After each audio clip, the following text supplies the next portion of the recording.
Hey, welcome back to the channel. It's been a hot minute. Today I have good lighting. I have quiet unless you count the noises from outside. And I've got time as I'm waiting for my son to get done with his doctor's appointment. I'm Georgia, and this is Crocheting Chaos.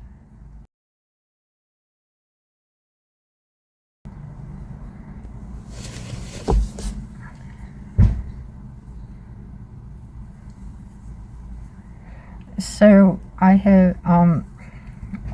I haven't filmed in a while. I was sick over spring break. I had planned to get a bunch of videos pre-recorded and that didn't happen. I was sick. And then because I was sick, I ended up not getting things done that I needed to get done, and I spent a lot of time playing catch up. So that's what happened. It just takes, it doesn't take much to fall behind in grad school. I'm going to be honest. But I thought today, since I never properly did an introduction to me or my channel or anything, and that I just hopped right into it, that we might start over and from the start where I should have started, and introduce myself and do the thing that I should have done. I love allergy season. This is why I have to mask. Virginia is one of, if not the worst state for allergies, like outdoor allergies. And if I don't mask on top of taking allergy medication, I will get really sick from my allergies. I mean, really sick. One year I ended up with bronchitis so bad I cracked a rib coughing. It was not fun. So, proper introduction to the channel. As you know, my name is Georgia. I crochet things. I am also a grad student getting both my MFA, that's a Master of Fine Arts, in Creative Writing, and a master's degree in secondary education. My concentration is English, and I already have a Master of Arts in English Literature.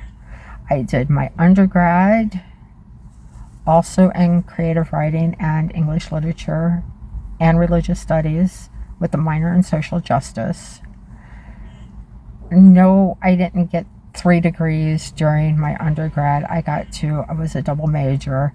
But what I did was, because I didn't know what to do with the 220 credits that you have in undergrad, I took both the full course load for Creative Writing and English Literature, and with my leftover credits, I double majored in Religious Studies and did a minor in Social Justice.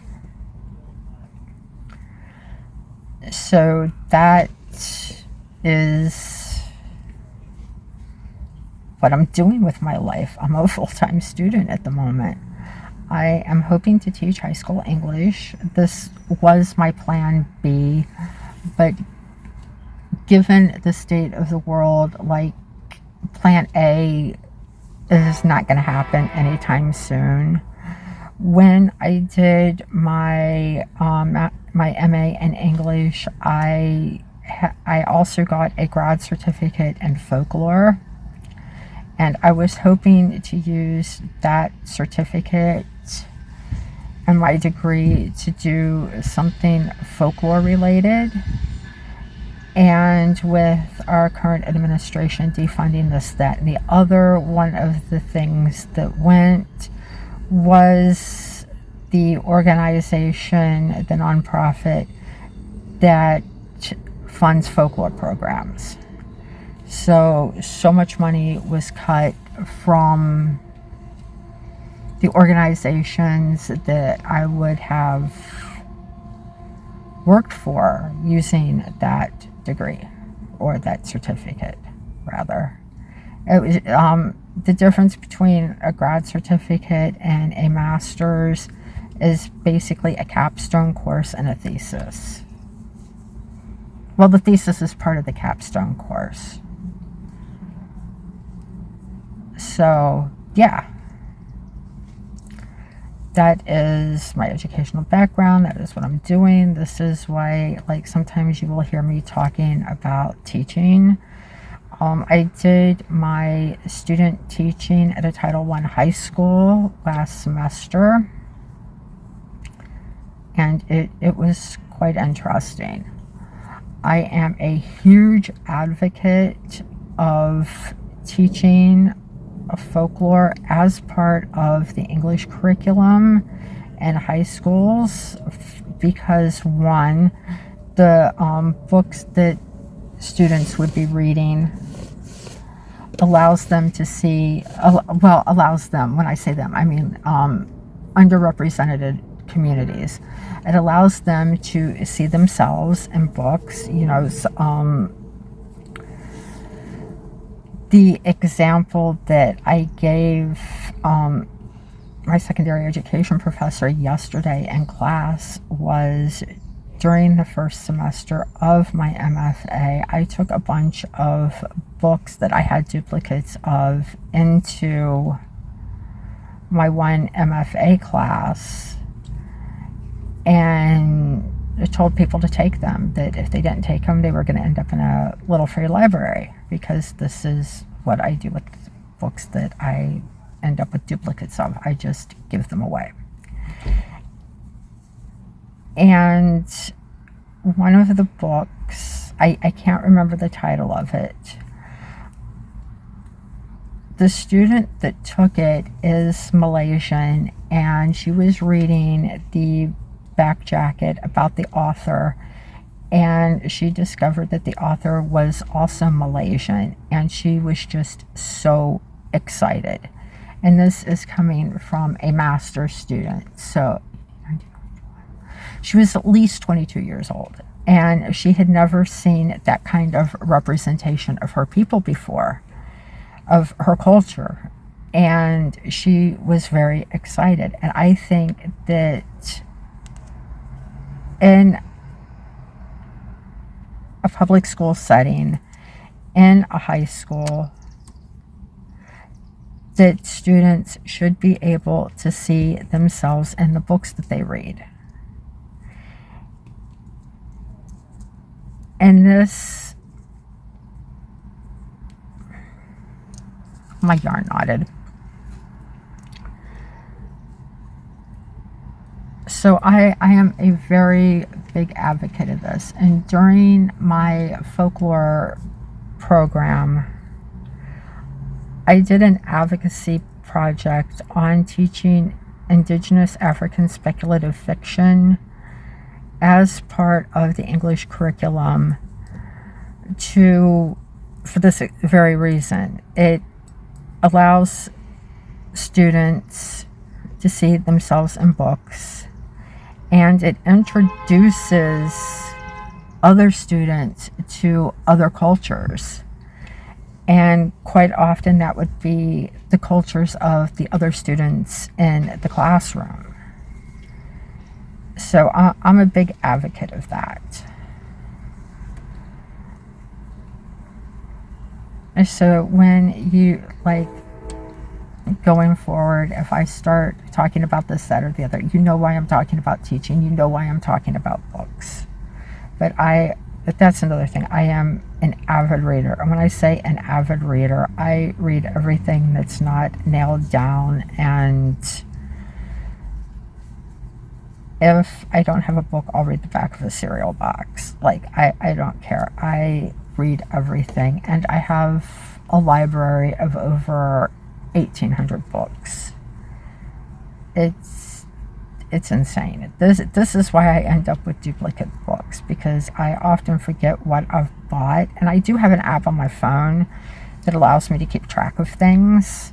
And sometimes I forget to scan a book in, or I'll buy a paperback version of a hardback that I have because the ISBN numbers are different, and my app goes by ISBN. But you ever need a book recommendation, I'm the person to come to. Like, I read everything. I mean everything. It doesn't even have to be good at this point.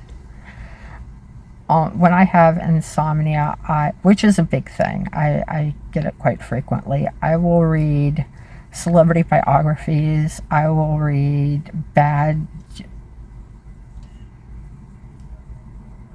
alpha werewolf novels that are on the internet, or on those expensive ass apps like Good Novel or whatever. I have a website that I found where somebody uploads them for free, but I won't pay for those apps. Like, for the cost of getting a book through one of them, I could go to Barnes & Noble and buy 3 books. It's ridiculous.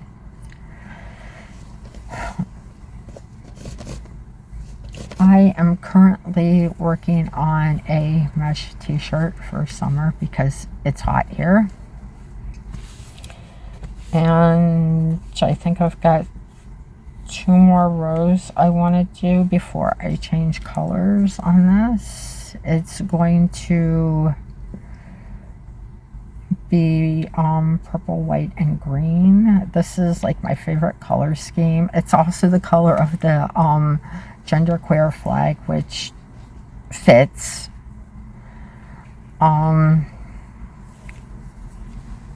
It's an appropriate color scheme. My yarn right there is snagged where the yarn knotted. I need to go back and fix that right there.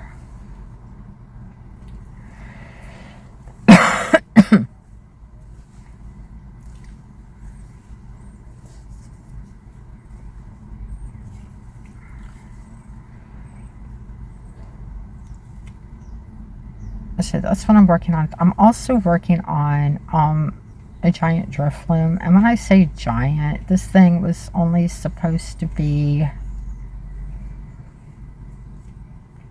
normal size, as per the Pokédex, because the Pokédex says that the balloon portion of drift loom is 1 foot 4 inches, which is 16 inches. The first one I made turned out relatively small compared to that sizing. And so I bought Premier Chunky XL yarn. Throat drop time. And it's turning out quite bigger. But I went from a size 6 to a size 7 yarn, and there's more of a difference in size than I thought there was going to be. So now I'm going to have a giant drift loom. In fact, I put the piece on my head, and it's a little bit bigger than my head. It's kind of funny. So those are 2 of the 3 projects that I'm working on.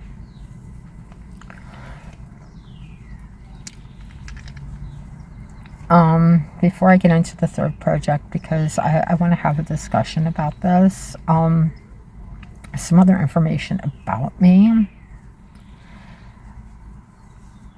I am disabled, more or less. I say more or less because I don't act like somebody that has the medical problems that I do. But, you know, invisible disabilities are invisible. You can't see them. Like,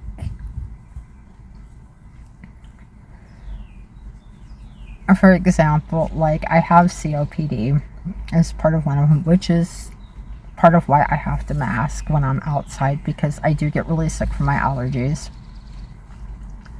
And like right now, just sitting out here, my chest really hurts and I can feel my voice wanting to go just because my allergies suck that bad.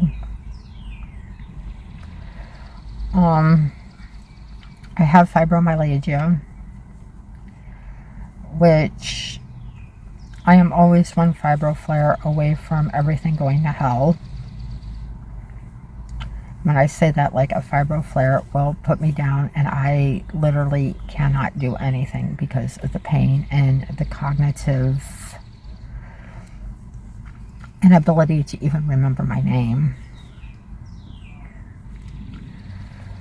I have mobility issues because arthritis, tendonitis, bursitis. I'm just, as my doctor put it, a ball of rheumatoid suck. I have diabetes as a as a complication of the fibromyalgia.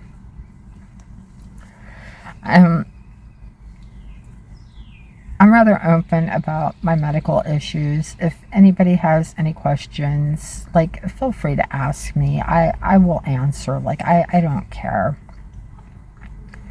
In my mind, there is no sense in like acting like this stuff doesn't exist when it does. And maybe my experience can help somebody else. But another part of the fibromyalgia that I have to deal with is some mild gastroparesis, which is the paralyzation of your stomach, and it doesn't digest food properly. Like, it'll sit in your stomach. It's caused by vagus nerve damage from the fibromyalgia. One of my daughters has the same thing going on. And it's difficult. Like, if I eat something, and I've not been able to eat meat for years, because it'll just sit in my stomach. But like, if I eat something that I shouldn't, and that my system cannot digest at all, even like over an extended period of time, it will sit in my stomach and kind of rot, and I'll start belching up this sulfur tasting, smelling stuff, and it's really bad, and that will last for like 2 or 3 days. Well, it breaks down enough that my system can deal with it, and then there's other issues, as you can imagine. So I do follow a vegetarian diet as best as I can. On occasion, I will eat a small amount of chicken or fish, but for the most part, I am on a vegetarian diet for the sake of my poor stomach and digestive system, and where I don't get sick, because red meat is a migraine trigger for me, and a migraine will take me down for 3 days. Plus, I can't digest it. So, that's me in a nutshell. And if you've watched any of my previous videos, you've met Gordon and Squeaky and Irvs, my cats. Squeaky, earlier this week, gave birth to a singular kitten, and it belongs to Gordon, which is really kind of surprising. Gordon has a story. Not long after I got him, well, he was 6 months old at the time, I took him to the vet to have him neutered, and she did her pre-surgery exam, and she's like, he only has one testicle. I'm like, no, I never noticed that. And she went in and did exploratory surgery and couldn't find the second one. I mean, she looked everywhere. She sewed him back up and told me that she was uncomfortable in neutering him, like removing the testicle that we know is there, because she could not guarantee that he would be a fully neutered cat. And she asked what the purpose was in neutering, and I'm like, well, to prevent kittens because we have unaltered female cats. And she's like, well, we'll just spay the females. Like, okay. Well, we've gotten one in because, of course, this is expensive if you're not going through a low-cost spay-neuter clinic. And I mean, I can't afford like a $700 vet bill every month. So it's like one of those things that, save up, schedule a cat, get it done, save up, schedule another cat, and so forth. And Squeaky has gone into heat a number of times, and she's not gotten pregnant. So I'm like, oh, Gordon just doesn't work. And I wasn't worried about it. And then we get, I didn't even know she was pregnant. And we ended up with a surprise kitten. And it's a cute little thing. And it's almost all black. Except for its face, I can give you guys pictures of that. I took some. But a surprise kitten.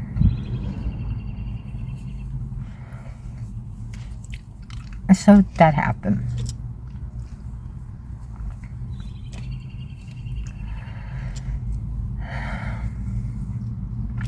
Okay, finally, the crochet project that I want to talk about.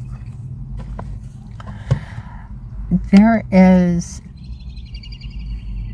a skirt that keeps coming across my Pinterest feed that is obviously AI. But it's something that's absolutely doable. It's not like some crazy thing that there's no way in the world that you can make happen. So I'm going off the picture and recreating it as best as possible. Now, this is where I think things get a little hairy that I want some discussion on. We all know it's bad form to copy somebody else's pattern and release your own version of it. I mean, that's not cool. It happens, and it's not cool. But in this case, we're talking about an AI pattern. But where things get hairy, at least for me, is I found the pattern on Etsy. Yes, I found the AI pattern on Etsy. It is attached to a dude in Pakistan.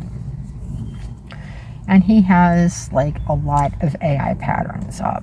I mean, obviously he's not sold much of anything, but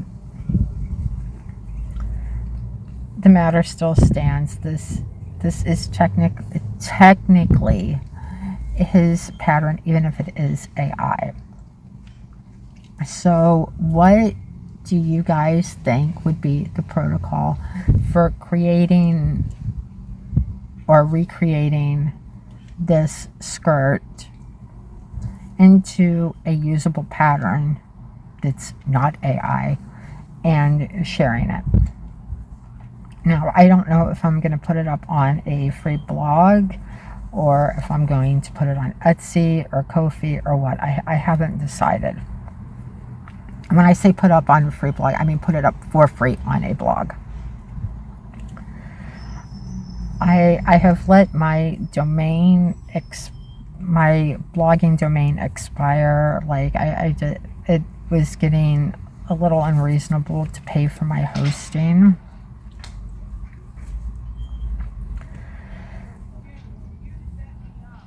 Because it was on a dedicated server, and I just decided to let it go because university taking up all of my time and I wasn't using it that much anymore. But I do have a domain name for the crochet and writing site that I want to put up. Yeah, I don't want to maintain more than one site, so I'm going to put any of my crochet stuff and some of my writing up on it on the same website. I mean, it's not going to be all jumbled together. It'll be organized, I promise. But I don't know how people feel about recreating an AI pattern that somebody is selling. Because, like I said, it is technically somebody's pattern, and even if it is a crap pattern and written by AI,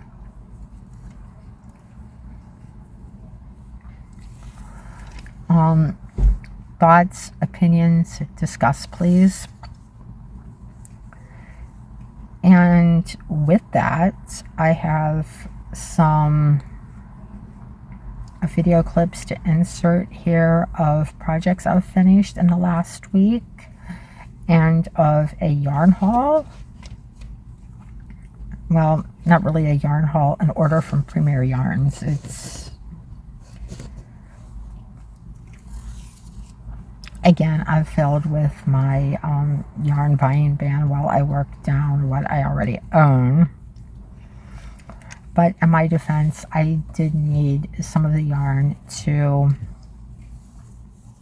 make my drift loom. And this is some of the other yarn that I ordered. It's a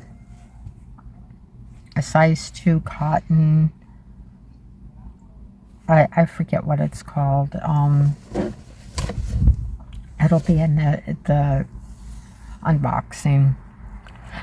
Because I found a random thing of this in my closet, and my random bucket of yarn, my bucket of random yarn. It's not a random bucket, it's a bucket of random yarn. And I thought that I would order some stuff to go with it, or I could do something, because I don't know what to do with like one thing of yarn. But apparently what I'm doing here is not going to take as much yarn as I bought, so I'll have the yarn for something else. And there's some other stuff in there. I forgot what I was going on about. Oh, the video clips I'm going to insert, things that I've made, the yarn unboxing from Premier, and I think that's it.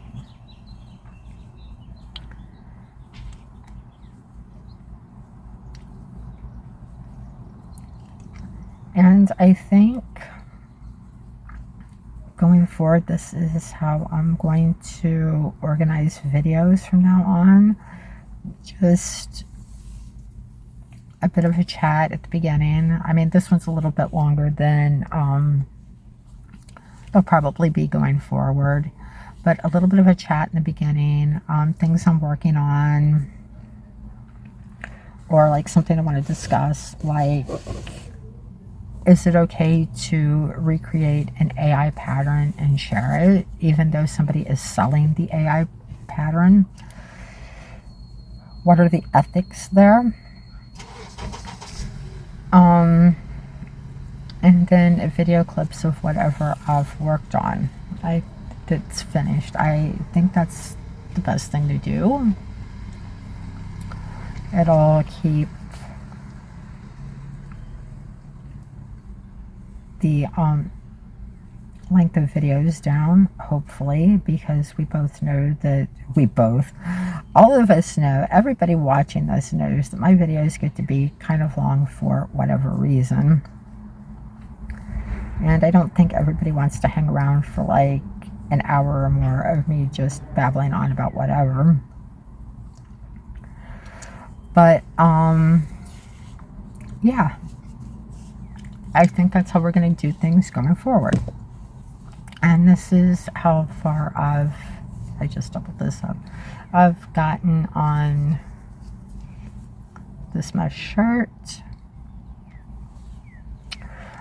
And I need to decide if I want to put a couple rows here for the shoulders or just attach it to the back, which means it'd be sitting like this. I like this. I'm not sure which I want to do yet, but I need to decide because I've only got like another row to do before I do my color change, and I need to do the back portion that looks just like this.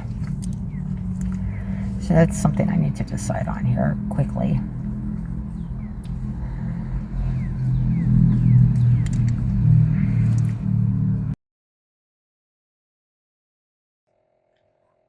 I made a drift loom.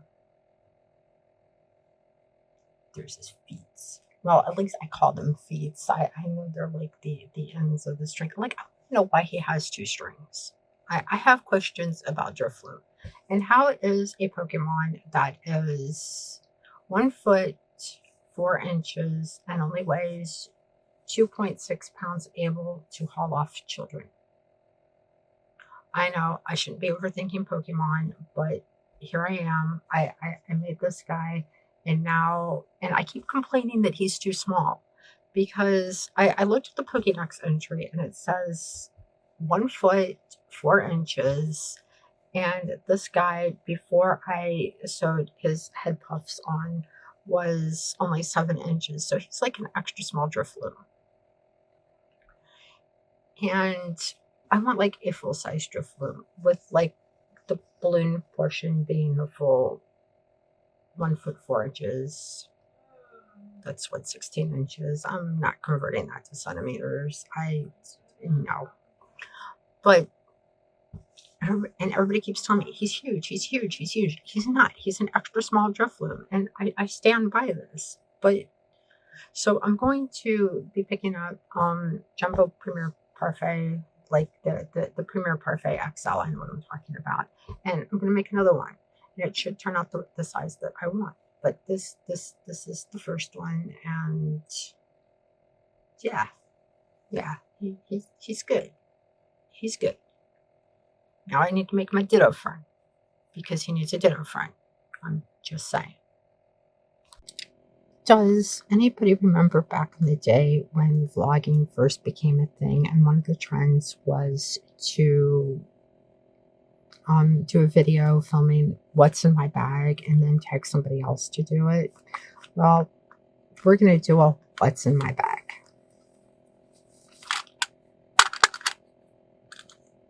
A Tombow, a safety eye tool, dual action pain relief for headaches, a phablet, a measuring tape, ouch, scissors that I just jabbed myself with,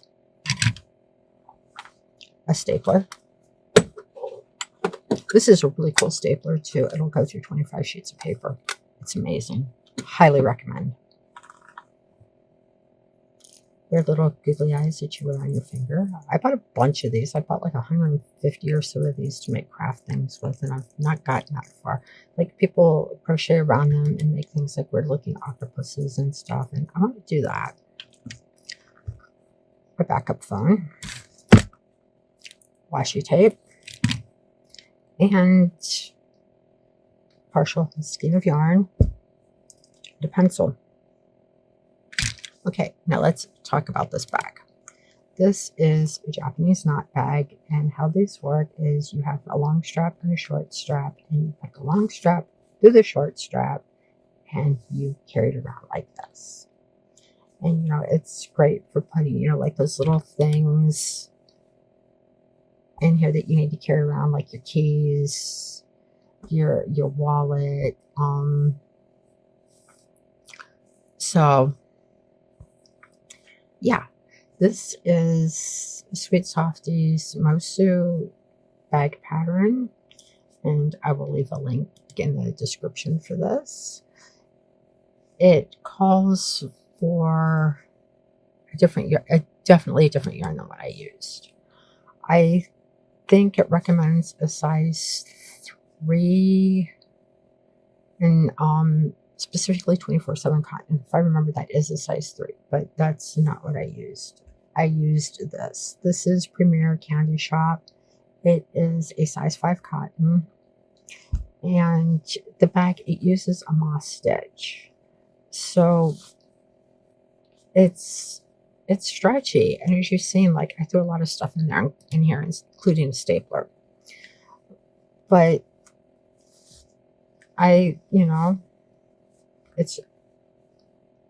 it doesn't have like deep bust or drape, but I don't know if I want a bag to have drape. I don't know. It's not like I'm gonna be using it like with some sort of formal wear where I just want something small and dainty. That's not my thing. Like, I don't care. I mean, I like the colors. It's totally cool. But I don't know. I think the drape is fine. Like, I mean, you're gonna put stuff in here, so whatever. But like I said, it's definitely sturdy. It's got some stretch to it. It's not supposed to be made out of a size 5, but I did it in a size 5, and I think it's fine. So this is the latest thing that I made, and I'm happy with it, and I like it, and I will use the crap out of it.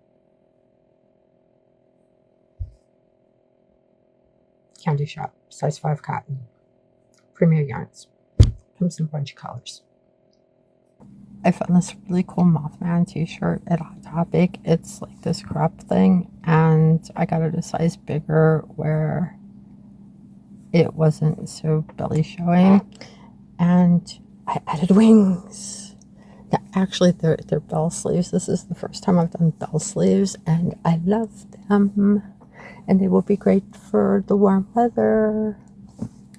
But I went through 2 balls of the Premier Cotton Sprout in DK weight, and it's 100% cotton, and I think they turned out great. I wish I'd made them like 1 or 2 rows longer, but it's fine. It's great. It's wonderful. I love them. I have wings. They're wings. Mothman wings. Well, maybe.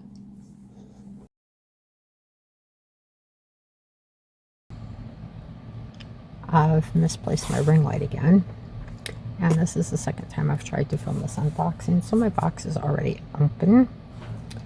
This is 10.5 pounds of yarn from Premier, and there's not as much yarn in here as it looks like there might be, because I ordered a bunch of Premier Parfait XL to make a full-size drift loom. When I say a full-size drift loom, I mean a full-size drift loom. I was looking at the Pokédex, and the balloon portion of drift loom is 16 inches tall, and drift loom only weighs 2.6 pounds, so I think it is possible to make a full-size drift loom. One of a handful of Pokemon that you can actually make life-size without it being ginormous. So I'm going to attempt to make a full-size drift loom. So we need black yarn for the strings. We need white yarn, which I probably bought too much of, but that's okay, for the puffs on the head. Again, I probably bought too much yarn, but for the little hearts, what I call feets, see, I'd rather have too much yarn than not enough. And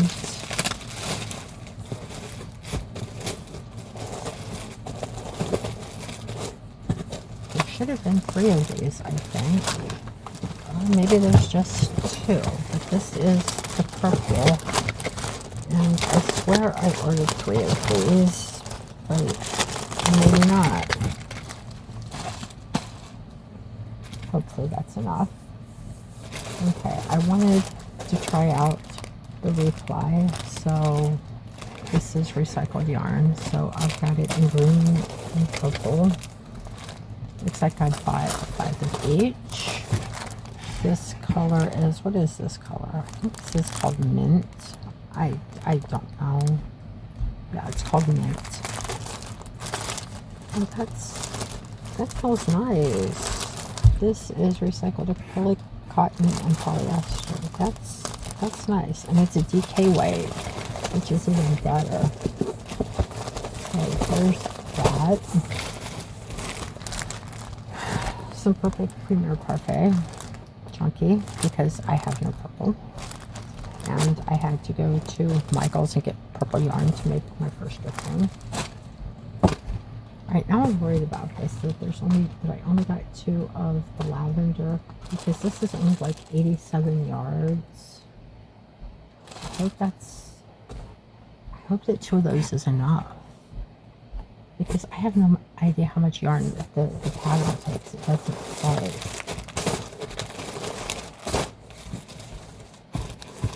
And the other thing that is in here is 3 things of black cotton fair, 1 green, 2 purple. Wait a minute, nope, there's more black. There's 3 more, so there's 6 black. I must have a use for that. I don't remember what I was thinking, but I've got 2 white, 2 purple, and 1 green. And why 1 green? Because I found a random thing of it in my closet, and I don't know when I bought this. I don't know why I bought this. I don't know where it came from. But I figured I'll get other yarn to go with it and make something. So I have a total of 2 green. This is the one that just came out of nowhere. Maybe it was left behind by the Easter Bunny. I don't know. 2 white and 2 purple. That should do a top of some sort, I think. And let's see, this is what, size 2. I mean, it's hot out there. This will be great. So that's what's in here. Actually, maybe there is a little bit more yarn in here than I thought there was.